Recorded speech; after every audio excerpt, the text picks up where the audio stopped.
And the other thing that's looking to do is make it easier to administer the vaccine. We've got the Pfizer ones. At the moment, it's hard to split up the doses into small quantities. If they can do that, then those three things combined mean that from the start of January, things will really, really start to increase. John in Seaford, your question, I think by the look of it, it's probably going to Chris, to Dr. Smith. Go ahead, John, morning.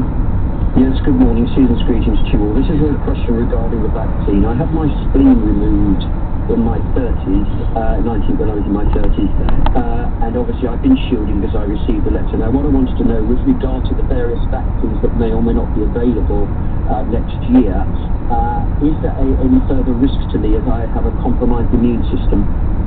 And which vaccine may or may not will be more suitable for me as a person that has a compromised immune system, as I don't have a spleen?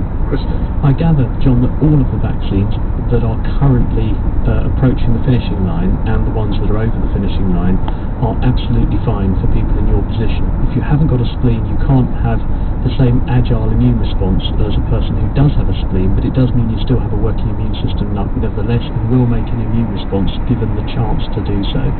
The vaccines that you have to be wary of are those that are live vaccines that are weakened forms of the real thing. None of the vaccines currently that we're deploying fit into that camp. People are working on those in other countries. They're not going into patients yet, or if they are in a very limited way, they're not being used in a regulated way yet though. So those in this country are completely safe for someone in your position, and although you might not make the same resilient response as someone who has a normal immune system, you should make some response. You'll almost certainly be having vaccines regularly anyway, such as streptococcal vaccines and flu vaccines. If you respond safely to those, you'll be absolutely fine with these new ones. Thanks for that, Chris. Tony in Woolwich, your question, I think this is going Ben's way. Go ahead, good morning. Hello, good morning. Yeah, it's, I'm a bit worried about, like, I'm meant to be going up to visit my daughter and my grandchildren. They're a family of 4. I'm her dad and I'm a single person. Like, in their support bubble, am I still allowed to go up there? Ben Kentish. It's only for the day, like... Yeah, not stopping over, is that what you're saying? No, yeah. No, not stopping over. We're in Tier 4, obviously, like, so... Okay. She's about 20 minutes away from me. Also in Woolwich, then? Yes, yeah. Okay. Ben Kentish? Yes, you can, Tony. If you are in the support bubble with your daughter's household, providing her and her children live under the same roof, then you can travel within your support bubble to go and visit them. You are entitled, obviously it carries a greater risk, but you are entitled to stay overnight if you wanted. If you're in a support bubble, I wouldn't stay overnight. If you're in a support bubble, then you're effectively treated as one household under the law, so you can do whatever you can with your own household. Okay, Tony, that's good news. You can go and see your daughter. Absolutely wonderful. Let's make my day. Oh, bless you, sir. Well, I'm sure it's made your daughters and your families have a good one. Let's finish on a positive. My thanks to, and thanks, Chris, thanks for your help so many times through the year. I remember the great help you gave us when we first introduced Ask the Experts with your questions answered. Dr. Chris Smith, broadcaster, consultant, virologist based at the University of Cambridge. Many thanks to you. Ben Kentish, you're an LBC colleague of the Westminster Correspondent, so you're only doing your job, but I suppose, thank you. Well done. Ben, have a good Christmas if I don't see you. Coming up after the news, it is our Christmas treat to you. Geoffrey Cox, yes, the stentorian voice Conservative MP, you will recall from September last year when he addressed the Parliament. He will be reading 'Twas the Night Before Christmas. 'Twas the night before Christmas, when all through the house not a creature was stirring, not even a mouse. Don't miss it. 9:30, this is Breakfast with me, Nick Ferrari, here on LBC News. Holly Jones. Ferry and rail services to France have resumed after French authorities eased their travel ban from the UK, brought in over worries about the new COVID strain. Thousands of lorry drivers have been stuck at ports in Kent and will now have to provide a negative coronavirus test result to travel. There have been confrontations with police over the huge backlog. The government says it may be necessary to take further action after the discovery of a new COVID variant. Thought more parts of England could move into the toughest Tier 4 measures from as early as Boxing Day. 3 police officers have been shot dead responding to a domestic violence call in central France. The suspect in the Puy de Dôme area was later found dead. French President Emmanuel Macron has called the officers involved heroes. The weather, rain will affect many southern and central areas. The north will be brighter and colder with a chance of an odd shower, a high of 12 degrees. This is LBC. 2020. It's certainly not been an easy year, but as it draws to a close, let's try to make this Christmas the best it can be. You can start by shutting cyber criminals out. online to do your gift shopping, visit cyberaware.gov.uk for some practical steps to help protect you from cybercrime. From creating stronger passwords to updating your devices. And enjoy a Merry Christmas. Get secure online at cyberaware.gov.uk. At Morrison's this Christmas, our fresh whole British turkeys are only £3 a kilo, and our British turkey crowns are £7 a kilo. Morrison's, baking Christmas special. Majority of stores and online, subject to availability. Offer ends 24th of December 2020. It could be a neighbour with the biggest decorations. It could be your boss who's the best at Secret Santa. It could be your friend who loves to crack jokes. And this Christmas, it could be you. Tonight's £15 million Lotto jackpot must be won. For thousands of you who will share the jackpot. Play online or on the app. Lotto from the National Lottery. Your numbers make amazing happen. Account terms, rules and procedures apply. Players must be 16 or over. How does it feel when you stop smoking? Brilliant, I've finally quit. It feels good. I was so proud of myself. I can keep up with my kids now. I feel a lot richer. I just feel fitter and healthier. I feel like I've got my life back. It's an amazing feeling when you stop smoking. Experience it for yourself with help from Smoke Free. Our range of free support can help you quit for good. From our app to emails, face-to-face and online communities. Search Smoke Free, because there's only one you. At Filippo Berio Olive Oil, our master blenders never stop until they find the perfect flavor, worthy of our founder signature that you will still see on every bottle. Filippo Berio, his signature, our promise. Find us at your supermarket today. TrustedPPE.co.uk, supplying protective equipment for home and at work. Order before 4 p.m. weekdays for same-day dispatch. Rated excellent on Trustpilot. Did you know that Co-op now deliver repeat prescriptions to your home for free? If you're registered with a GP in England, you can securely view and order your repeat prescription online. Your medication is delivered to you free of charge and at no extra cost to the NHS. There's no need to visit a pharmacy unless you want to. Search Co-op Health to download the app or register online.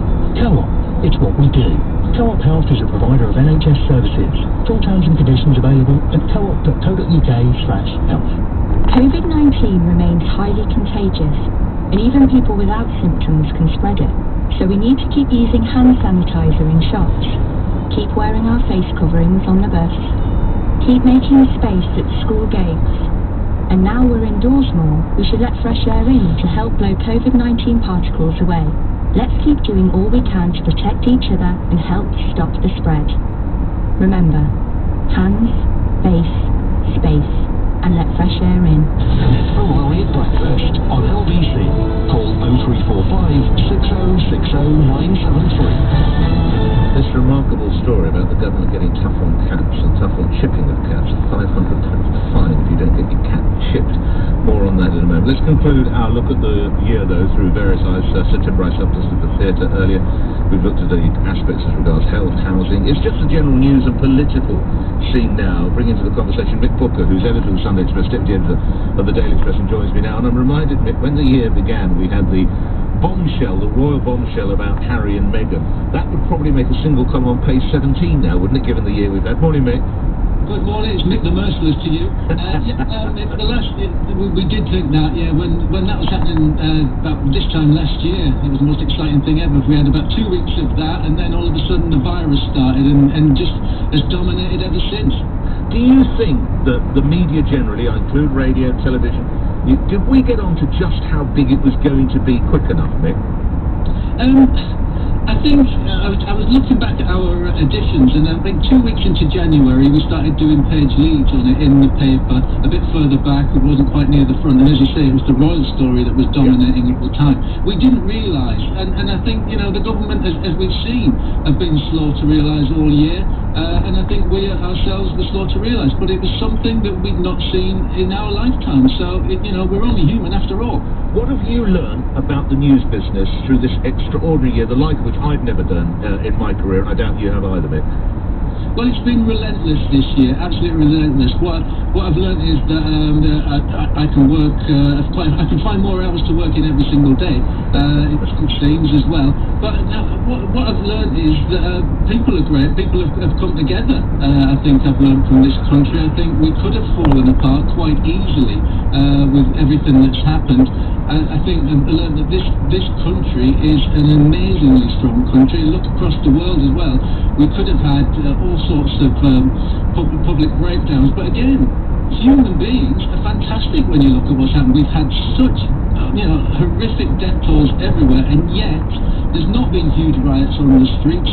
There's not been a massive breakdown. People are trying to get through it, and in a way, despite all the misery that's around at the moment, I think you can take great satisfaction in other human beings. Lastly, Mick, never mind what you think, indeed never mind what I think, the readers of the Sunday Express, the letters page, what has been their verdict of Boris Johnson and the government's handling of this?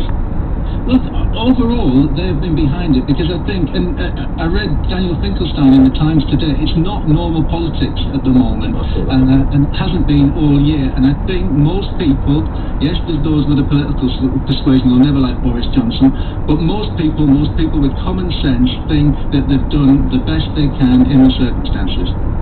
Mick, thanks for that. Good speaking to you. Look, have yourself a happy Christmas, Mick. Mick Booker is editor of Sunday Express, deputy editor of the Daily Express. It's not the Express we turn to for this story. It's actually one of their rivals. It's in the Daily Telegraph. They play the story big indeed. The gentleman with whom I'm about to speak features in the story. This is that cat owners face a £500 fine unless they chip their pets under government plans. It's reckoned more than a quarter of our cats are not chipped and remain untracked. This will mean that evidence last year called for showed 99% supportive response. Cat owners would have 21 days to microchip their pets or face that £500 fine. Now, let me say here and now, it is, of course, advisable, absolutely, to have your cat chipped. If the cat goes missing, the heartache it causes. I never did know what happened to Chablis, beautiful ginger cat. Never ever knew what happened to Chablis. Stunning looking cat. I have my fears. And of course, if I chipped it, I knew this was in the 80s. There's not many chipped cats in those days. But is it really the business of government to tell you to chip your cat? Well, let's bring into the conversation James Yates. He's Chief Executive of Cats Protection. As I say, features in the article today.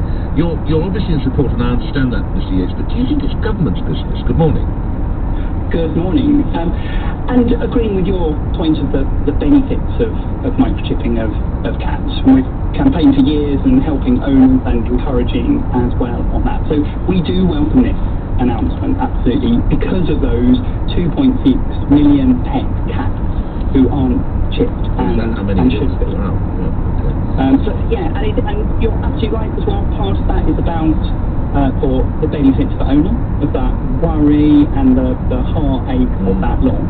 Of course, also part of it is for those cats to get those reunited, or meaning they can get the veterinary treatment they need. We've got a lovely story on our animation of Casper and Daniel and his mum, where Casper went missing for ages and 55 miles away. So it is really important for people, and it is really important for cats, and it is part of society's responsibility, because we know chipping is important to protect each cat, but also to protect all cats. But you wouldn't, Mr. Yates, want to be in a situation where perhaps an elderly person, a vulnerable elderly person who's not been able to get their cat chipped, doesn't manage it, and then gets hit with a £500 fine. I think I'm not saying I can't speak for other authorities, but this is really about something that we should all be doing for our cats already, regardless of our other situation. And also, what certainly happened with dogs, and part of this is about as important for cats as dogs. Because it is mandated with dogs, isn't it, I believe? Is that right? Yes, exactly, yeah. Who we also love, and also... No, you're not scoring points. No, I really... with my dog and cat next to me. But also there's, I think in practice, if somebody hasn't got their cat chipped, what I would anticipate happening is pointing out, well, this is a legal requirement as well as moral and prudential for yourself, and then tend to be given an opportunity to do that.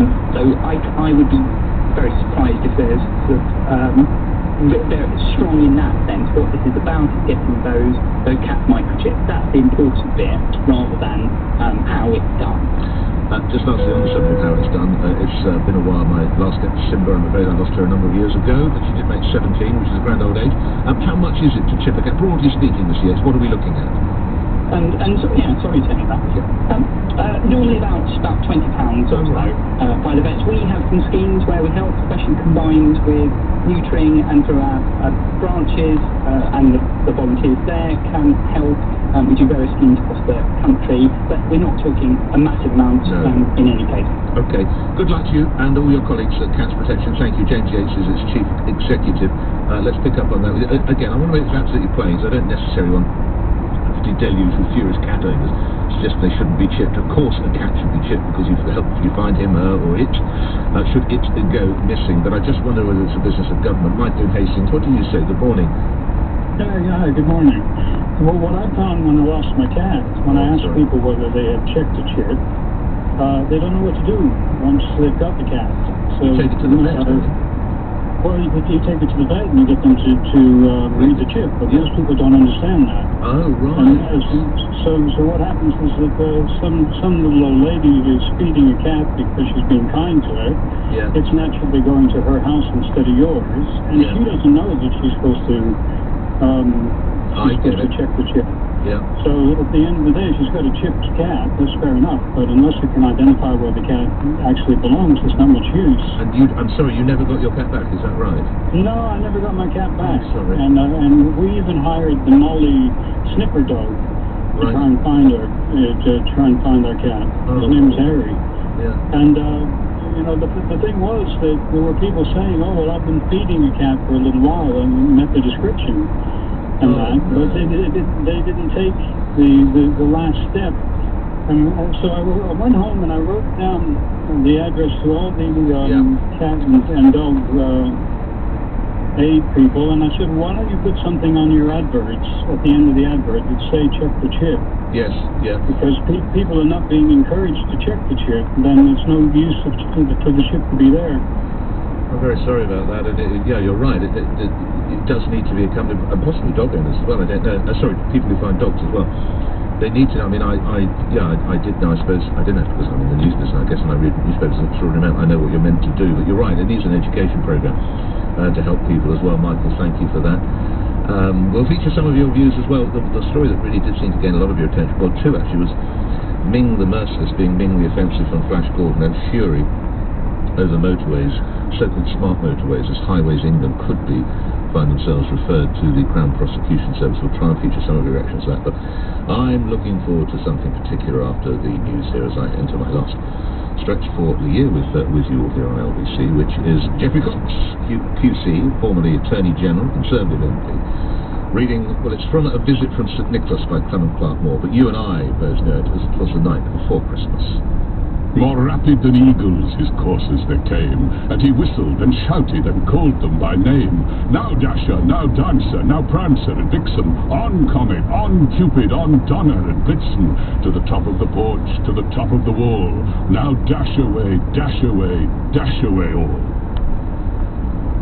It will be made into a podcast, I assure you. 9:45, LBC News headlines. Holly Jones. Confrontations have broken out with police at the port of Dover as thousands of lorry drivers wait to travel to France if they provide a negative coronavirus test result. More parts of England could be put into the Tier 4 coronavirus restrictions as early as Boxing Day over concerns about the new strain. Scotland's First Minister Nicola Sturgeon has apologised for breaking COVID rules by taking off her face mask at a funeral wake. The weather, rain will affect many southern and central areas with some heavy downpours at times. The north will be brighter and colder with the chance of the odd shower, a high of 12 degrees. LBC Travel, I'm Joanne Webb. On the M20, it remains closed eastbound between junctions 10 at Ashford South and 12 at the A20 because of the amount of lorries parked on the motorway. The problems on the M25 continue. Clockwise queues from junction 25 at the A10 to 26 at Waltham Abbey following the earlier closure, although it's all open now. And also on the M25, but anti-clockwise, there are queues at junction 27 at the M11 where a lorry has broken down. And in the centre of town, Shaftesbury Avenue stays closed southbound from Great Wimble Street to Piccadilly Circus for emergency repair works. Coming up at 10 on LBC. James deliver some serious gratitude back to the NHS this morning, because I suspect for many nurses and doctors and their colleagues, Christmas is quickly Guten Tag. Bitte bezahlen Sie am Automat mit Münzen und Banknoten mit Kreditkarte oder Videomautskarte.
Hallo, ik heb nur eine Maestro-Card.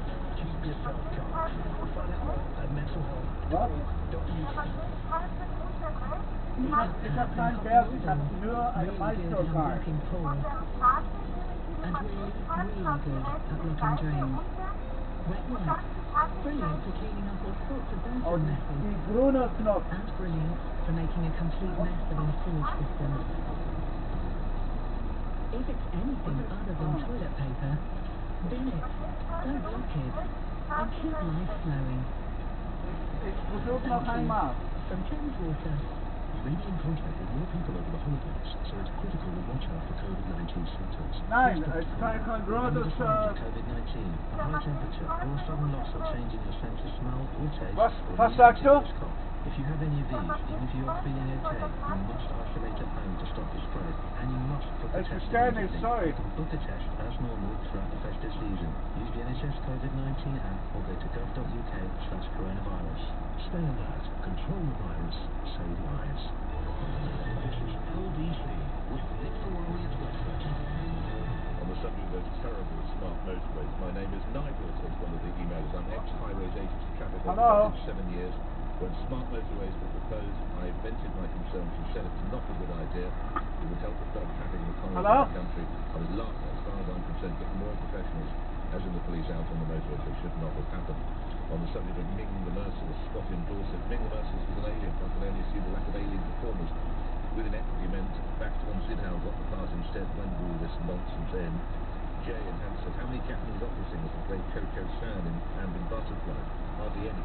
Nobody bats an eyelid, as there are so few Japanese sopranos in the UK. It's called acting, possibly more on that. Let's talk gaps and captain. We can go to walking from one radio station to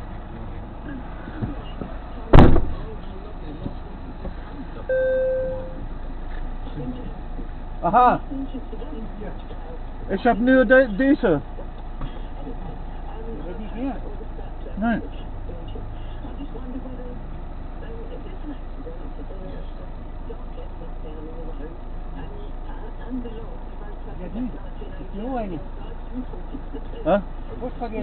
Eine andere Maschine. Ja, der geht nichts. Ein ins Büro. Wo? Ah, okay. Kann ich hier bleiben? Okay.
Ist gut?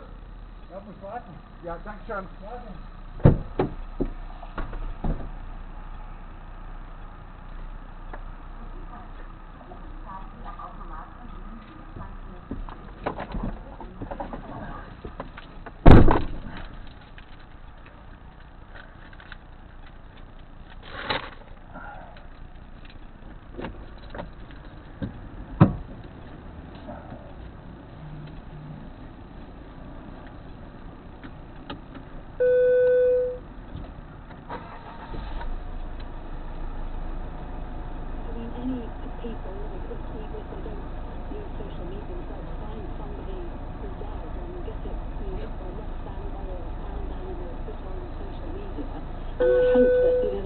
As I was.